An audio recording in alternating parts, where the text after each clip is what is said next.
નમસ્કાર મિત્રો, હું ડૉક્ટર સૌસાણી, બાળરોગ નિષ્ણાત, કિલોલ બાળકોની હોસ્પિટલ. આજે આપને સમતોલ આહાર અથવા તો બાળ આહાર વિશે જાણકારી આપીશ. આપણે બાળકોને શું ખવડાવવું એના વિશે ઘણી વખતે આપણે એનું જ્ઞાન ઓછું હોય છે. એટલે આપણે બાળકોને જે માગે કે ઘરમાં જે બનતું હોય એ બધું આપી દેતા હોય છે, જેના લીધે ઘણા બાળકોને નુકસાન થતું હોય છે અને બાળકો રોગનો શિકાર બનતા હોય છે. તો પહેલાં તો આપણે જોઈએ કે આપણો જે ખોરાક છે એના મુખ્ય ઘટકો ક્યાં. સૌથી મેઇન એક કાર્બોદિત પદાર્થ આવે, પછી પ્રોટીન આવે, પછી ચરબી આવે અને વિટામિન આવે. કાર્બોદિત પદાર્થ એટલે શું? જે શર્કરા, જે ગોળ છે, અનાજ છે, ખાંડ છે, આ બધામાંથી જે મળે છે એને કાર્બોદિત પદાર્થ કહેવાય. એ શરીરને શેના માટે જરૂરી છે? કે એનાથી તાત્કાલિક આપણે શક્તિ પૂરી પડે. બીજું, એ રોજિંદા કાર્ય કરવામાં પણ આપણે મદદ કરે. એ ન ખાઈએ તો આપણે નબળાઈ આવે એવું થાય. બીજો એક ચરબી. ચરબી પણ જરૂરી છે, પણ એના પ્રમાણમાં જરૂરી છે. એટલે ચરબી શેમાંથી મળે? તો ઘી છે, તેલ છે, બટર છે, ચીઝ છે, તેલેબિયા છે, આ બધામાંથી આપણે ચરબી મળે છે. ચરબી શાના માટે શરીરને જરૂર છે? એ ઠંડી સામે રક્ષણ આપે, શરીરને સપોર્ટ કરે અને અમુક વિટામિન ચરબીમાં દ્રાવ્ય હોય છે, એટલે ચરબી એના માટે પણ જરૂરી છે અને શરીરને ઘાટઘૂટ આપે. એ સિવાય પ્રોટીન, આ બહુ મહત્વની વસ્તુ છે. પ્રોટીન શરીર માટે, જે આપણા શરીરમાં ઘણીવાર ખૂટતું હોય છે. આ પ્રોટીન આપણું જે શરીરનું જે ચયાપચય, રોજિંદુ શરીરનું જે કાર્ય કરવાનું હોય છે એમાં પ્રોટીન જરૂર વધારે પડતી. પ્લસ આપણે જે સ્નાયુનું જે બંધારણ છે એમાં પણ પ્રોટીન હોય. આપણી જે નર્વ્સ છે એના કંઈ બંધારણનું જે કામ કરવા માટે જે એન્ઝાઇમ્સ હોય છે, કે જે આપણા સૂક્ષ્મ તત્વો હોય છે, એ બધા પ્રોટીનમાંથી બનતા હોય છે. એટલે પ્રોટીન શરીર, બીજું રોગ સામે લડવાની શક્તિ પણ પ્રોટીન આપે છે. એ સિવાયનું વિટામિન જે આપણે શેમાંથી મળે, એ પહેલાં જોઈ લઈએ પ્રોટીન શેમાંથી મળે. તો પ્રોટીન મળે આપણે બધા કઠોળ છે, ડ્રાય ફ્રૂટ છે, પનીર છે, મખના છે, દાળિયા છે, આ બધી વસ્તુમાંથી પ્રોટીન વધારે મળે. નોનવેજમાંથી પણ પ્રોટીન વધારે મળે. જે નોનવેજ ખાતા હોય એના માટે ઈંડા છે, માંસ છે, માછલી છે, આમાંથી પ્રોટીન ખૂબ સારા પ્રમાણમાં મળતું હોય છે. એ સિવાય, પ્રોટીન સિવાય આપણે જોઈએ તો વિટામિન. તો વિટામિન શેમાંથી મળે? તો વિટામિન આપણે મળે લીલોતરી શાકભાજી, પછી ફ્રૂટ્સ, પછી ડ્રાય ફ્રૂટ્સ, આ બધામાંથી વિટામિન મળે. વિટામિન આપણે શાના માટે જરૂરી છે? તો રોગ સામે લડવાની જે શક્તિ વધારે એના માટે વિટામિન જરૂરી છે. તો આ બધા ઘટકો યોગ્ય પ્રમાણમાં શરીરમાં મળે તો જ એને સમતોલ આહાર કહેવાય. તો જ આપણું શરીર સારી રીતે કામ કરે. તો આપણે ઇન શોર્ટ જોઈએ કે સાદી ભાષામાં કે શું ખવડાવવું જોઈએ બાળકને. તો આ બધા તત્વો, મેઇન વસ્તુ કે જે આપણે વંશ પરંપરાગત જે ખોરાક ખાઈએ છીએ એ આપણા બાળકોને આપવો જોઈએ. આપણે કાયમી અનાજમાં જે ઘઉં, બાજરો કે જે ખાતા હોય એની જગ્યાએ આપણે નવા ફેશનેબલ અનાજમાં બધા ઓટ્સ ને રાગી ને એમાં ચડી ગયા છે. એ જરૂરી છે, પણ એના કરતાં આપણે પચવા માટે શું સારું છે? જે આપણે પહેલેથી ખાઈએ છીએ એ આપણે પચવા માટે સારું છે. પ્લસ આ બધી જે વસ્તુ જે આપણે સપ્રમાણ મળે, તો આપણે કે દાખલો આપીએ કે સવારમાં શું ખાવું છે બાળકોને. તો સવારમાં ભાખરી સાથે દૂધ આપીએ, અથવા દૂધમાં બોર્નવિટા નાખીને, 2 વર્ષથી મોટા બાળકો હોય તેને પ્રોટીન પાવડર અથવા તો બોર્નવિટા નાખીને દૂધ આપીએ. 5 વર્ષ સુધીના બાળકોને ચા આપવી નહીં. અને 1 વર્ષથી નાનું બાળક હોય તો એને દૂધ ના આપવું. અને દૂધ આપો તો 200-300 ml થી વધારે દૂધ 24 કલાકનું ના આપવું જોઈએ. પ્રમાણસર દૂધ બરાબર છે. અને મોર્નિંગમાં નાસ્તા સાથે જે દૂધ આપીએ એ બરાબર છે. પછી આખો દિવસ દૂધ પાપા કરવાની જરૂર નથી. અને નાસ્તામાં આપણે દૂધ સાથે ભાખરી આપી શકીએ, દૂધ સાથે ઉપમા, પૌવા છે, હાંડવો છે, ઢોકળા છે, ચીલા છે, જે કે આપણે કે પુડલા, આવી બધી વસ્તુ નાસ્તામાં આપી શકીએ. બીજું, વચ્ચે ભૂખ લાગે તો બાળકોને શું આપવું? તો વચલા ટાઈમમાં ભૂખ લાગે તો ઘરે બનાવેલો તાજો નાસ્તો આપવાનો, બહારની વસ્તુ નહીં દેવાની. ફ્રાન્સ, પીઝા, બર્ગર કે આ બહારના નાસ્તા છે, જે બિસ્કિટ, પેસ્ટ્રી, ચોકલેટ, આઈસ્ક્રીમ, આ થાય ત્યાં સુધી એવોઇડ કરવું જોઈએ. શા માટે? કે આ બધી વસ્તુમાં રાસાયણિક તત્વો આવે, જેમાં ઝેરી તત્વો આવે, જે કેન્સર કરે. બીજું, બહુ મસાલા આવે તો બાળકને પચવામાં તકલીફ પડે, એ ગેસ કરે, કબજિયાત કરે. અને ઘણી વખતે આ બધામાં ચરબીનું પ્રમાણ બહુ હોય, સુગરનું પ્રમાણ બહુ વધારે હોય. તો આનાથી બાળકને મેદસ્વીતા થાય, એટલે વજન બહુ વધે.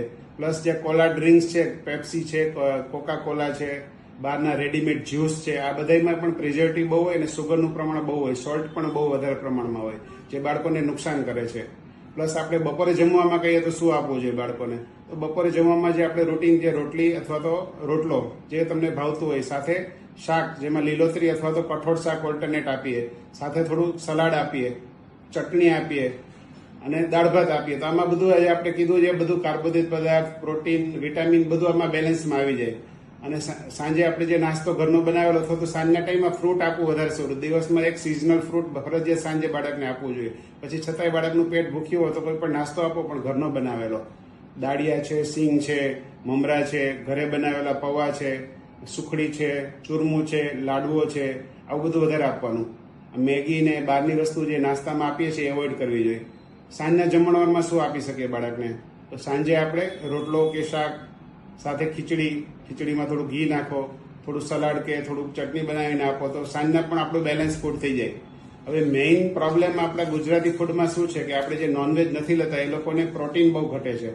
આપણા જે ગુજરાતી ખોરાક છે ને એમાં કાર્બોદિત પદાર્થ અને ચરબીનું પ્રમાણ ખૂબ વધારે હોય છે અને પ્રોટીન ઓછું હોય છે. તો પ્રોટીન વધારવા માટે શું કરવાનું? તો પ્રોટીન વધારવા માટે બધી દાળ છે, મગ છે, મખના છે, સોયાબીન છે. આપણે દળાવવામાં પણ 10% સોયાબીનના દાણા નાખી શકો. ઘઉં સાથે 10% સોયાબીન નાખી દો. કિલો ઘઉં 100 ગ્રામ સોયાબીન નાખો તો એમાં પ્રોટીનનું પ્રમાણ વધી જાય. મખના છે, અખરોટ છે, બદામ છે, આ બધી વસ્તુમાં પ્રોટીન ખૂબ. દાળિયા છે, ચીકી છે, આ બધામાં પ્રોટીનનું પ્રમાણ ખૂબ સારું હોય છે. તો આનાથી આપણે શરીરનું પ્રોટીન વધારી શકાય. હવે આગળ જોઈએ તો આપણે આજે સમતોલ આહાર ના આપીએ તો શું થાય બાળકને? જો સમતોલ આહારમાં જો આપણે બધા પોષણ તત્વો ઘટે તો શરીરમાં અંડર ન્યુટ્રિશન થાય, એટલે શરીરને પોષણ ના મળે. પોષણ ના મળે તો શું થાય? શરીરમાં વજન શરીરનું ઘટી જાય, શરીરને ઠંડી બહુ લાગે, શરીરને રોગ સામે લડવાની શક્તિ ઘટી જાય, લોહીના ટકા ઘટી જાય, તો આપણે શરીર કામ કરવામાં નબળાઈ આવે, ચક્કર આવે. આ બધા અલગ અલગ જે ન્યુટ્રિશન ઘટે તો આવા પ્રોબ્લેમ થાય. હવે આ વધી જાય તો શું થાય? જો દાખલા તરીકે આપણે ચરબીનું પ્રમાણ વધી જાય તો શું થાય? કે ઓબેસિટી થાય, એટલે સ્થૂળતા થાય. આ ઓબેસિટી વિશે ખાસ કહેશું. હવે જે આ ઓબેસિટી છે તો એ નુકસાન શું કામ ઓબેસિટી આપણે એટલા બી છીએ? આપને ખબર છે કે આ ઓબેસિટી વધે તો એક તો બેડોળ દેખાવ લાગે, પ્લસ શરીરની અંદર ભવિષ્યમાં ડાયાબિટીસ, બ્લડ પ્રેશર, પછી મગજનો જે અટેક આવે, પક્ષઘાત થાય, પછી હાર્ટ એટેક આવે એ વધારે થાય. પ્લસ લીવરમાં ચરબી જામે તો એને ફેટી લીવર કહેવાય. બીજું ફંગલ ઇન્ફેક્શન અમુક જાતના વધારે થાય. દીકરીઓમાં પીસીઓડી નામનો પ્રોબ્લેમ થાય, જે ગર્ભાશયની આપણે અંડાશયની અંદર ગાંઠ થાય નાની, પછી એને હોર્મોનલ પ્રોબ્લેમ થાય, માસિક ઇરેગ્યુલર આવે, ભવિષ્યમાં બાળકો પણ ન રહે. બીજું બહુ જાડા હોય અને બીજા કરતાં કેન્સરનું પ્રમાણ પણ વધારે થાય, સાંધાના દુખાવા બહુ થાય, ગાઉટ્સ થાય, આર્થરાઇટિસ થાય. આ બધા ચરબી વધારે હોવાથી જે ઓબેસિટીના નુકસાન છે. તો શું કામ ઓબેસિટી થતી હોય છે? આપણે કીધું કે થોડું વારસાગત હોય. ઘણી વારસાગત જાડા હોય તો છોકરા પણ જાડા હોય. પ્લસ તમારો ખોરાકની આદત છે, બેઠાડું જીવન છે. બીજું આપણે મોબાઈલ જોતા જોતા જે જમીએ છીએ ને તો આપણે કેટલું જમી લઈ ખબર હોતી નથી. જમતી વખતે મોબાઈલનો ઉપયોગ કરવાનો જ નહીં. મોબાઈલ જોતા જોતા જમશો તમને ખબર નહીં પડે તમે કેટલું ખાઈ લીધું છે અને વધારે ખવાઈ જશે. એટલે બાળકોને બનતા સુધી મોબાઈલ જોતા જોતા જમવાની આદત સાવ બંધ જ કરી દેવાની. બીજું આ જંક ફૂડ વધારે ખાય છે, વારંવાર બહારનો ખોરાક ખાય છે, ice cream, cold drink, Cola drinks, આ બધાને લીધે આપણી સ્થૂળતા વધે છે.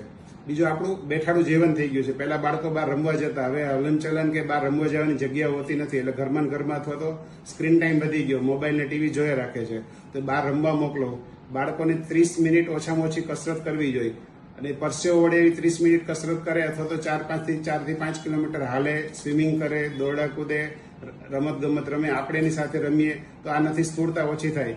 બીજું આપણે શું કરવું જોઈએ સ્થૂળતા ઘટાડવા માટે? તો આપણે કીધું એ પ્રમાણે ખોરાક જે પ્રોપર લેવાનો, જેમાં ચરબી ઓછી હોય, કાર્બોદિત પદાર્થ ઓછો હોય, પ્રોટીન વધારે હોય, સલાડ બહુ આપો, વિટામિન વાળો ખોરાક વધારે આપો, ફ્રૂટ્સ વધારે આપો, પાણી ખૂબ પીઓ, પૂરતી ઊંઘ કરો, યોગા કરો, પ્રાણાયામ કરો. આમ છતાંય તમારી ચરબી ના ઘટે તો એની ચરબી ઓગાળવાની દવાઓ પણ આવે છે ચરબી ઘટાડવા માટે. તો ડૉક્ટરની સલાહ લ્યો અને તમે જરૂર પડે તો ચરબી ઘટાડવા માટેના જે ટેબ્લેટ્સ કે જે દવાઓ છે એ કરીને પણ તમે કરી શકો. જીમમાં જઈ શકો, અથવા તો હજી સૌથી મોટી ઉંમરના બાળકો હોય જે એડલ્ટ થઈ ગયા હોય ને પછી છેલ્લે સર્જરી આવે છે. એટલે એના કરતાં સર્જરી તમારે કરાવવી પડે, ઓપરેશન કરાવવું પડે, એ પહેલાં જ આપણે ચેતી જઈએ અને બાળકોનું જે વજન વધતું હોય એને અટકાવીએ તો એ આપણા માટે સલાહભર્યું છે. આભાર.